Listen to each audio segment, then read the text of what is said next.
Olá, eu sou André Caldeira e esse é mais um episódio da nossa série Conversas com Propósito. A conversa de hoje foi com a Gabriela Baumgart. Confira o trecho a seguir.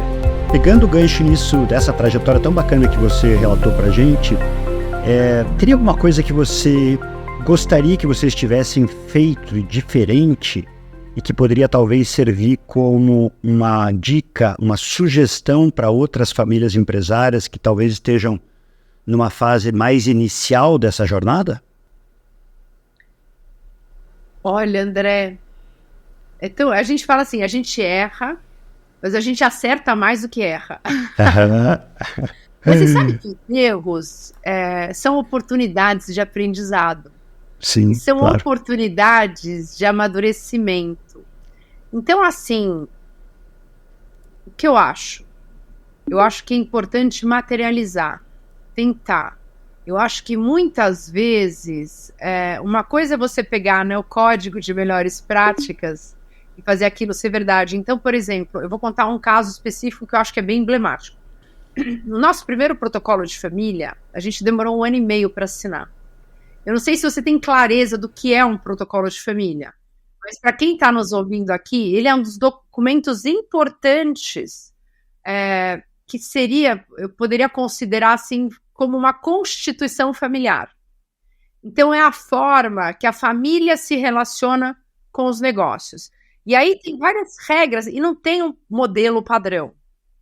Tem assim, a gente fazia reuniões praticamente semanais, a gente trazia tudo que nos incomodava nas atitudes de outros, enfim, e a gente vai fala assim, agora a gente vai pôr tudo em cima da mesa e vai regular aqui as nossas diferenças e como que a gente vai agir daqui para frente. Então, para ter ideia, né, do que tem no protocolo, do que pode ter no protocolo de família, pode ter assim, sucessão, um plano de estágio, um plano de trainee para familiar, como funciona? Uma sucessão até.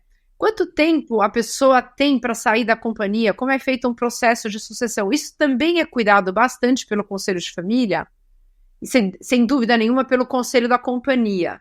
Né? Mas quando tem familiar, isso também deve ser regrado no protocolo. O protocolo pode, por exemplo, regrar, e tinham hábitos, talvez, de uma empresa, quando a empresa era menor, e vou dar um caso emblemático, assim, de usar o jardineiro para fazer alguma coisa na casa de algum acionista no final de semana.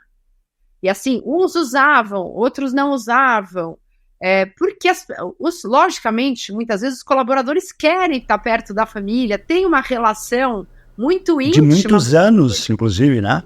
Muitos anos, até a gente tinha, muito querido, um mecânico na fábrica, né, que chamava Ari, que no final do dia, já que a fábrica tinha um mecânico para o caminhão, quando quebrava o carro de alguém, ele dava uma olhada também, né? Muito solícito, mas a gente falou, gente, não pode, hoje nós somos 10, amanhã tem 18 aqui.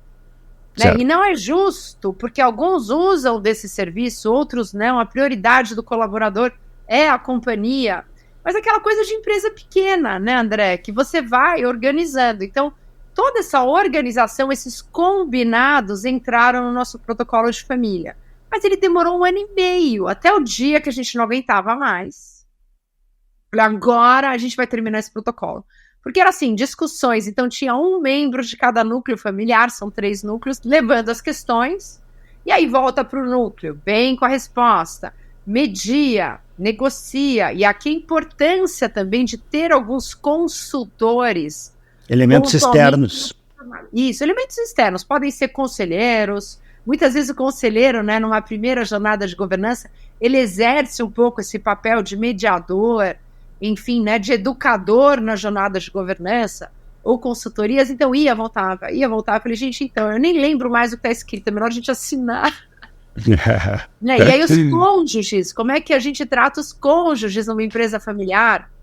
Sim. E os cônjuges são muito importantes para a nossa dinâmica, eles são muito ativos na governança familiar, mas na sucessão da sociedade a gente acaba estabelecendo que são os sanguíneos. No protocolo, por exemplo, a gente estabelece que nenhum familiar mais trabalha nos negócios.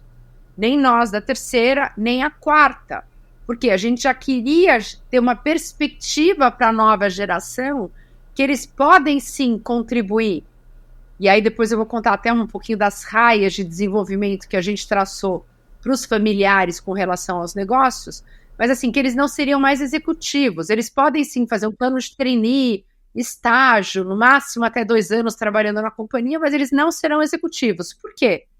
Porque a gente pode vir a ter questões, né, de conflito entre a família por poder, influência, enfim, outras coisas que a gente acha que não vale a pena, né? Então vamos nos preparar, terceira, para ter uma carreira, né, independente dos negócios da família, e a 4ª geração também. Isso é bacana porque você abre várias possibilidades, né, para que eles exerçam as suas competências no mercado de trabalho, mas ao mesmo tempo, uma parte do tempo deles é ser um acionista responsável e se preparar, sendo herdeiro, para uma futura posição, ou no conselho de sócios, ou no conselho de família, ou no conselho de administração e comitês, se tiver as competências necessárias, e aí tem toda uma jornada de desenvolvimento, ou queira consentir, não quer nenhuma dessas posições, que seja uma pessoa feliz na sua vida e na sua carreira escolhida, que seja um grande apoiador daqueles familiares que estão nessas cadeiras que eu mencionei.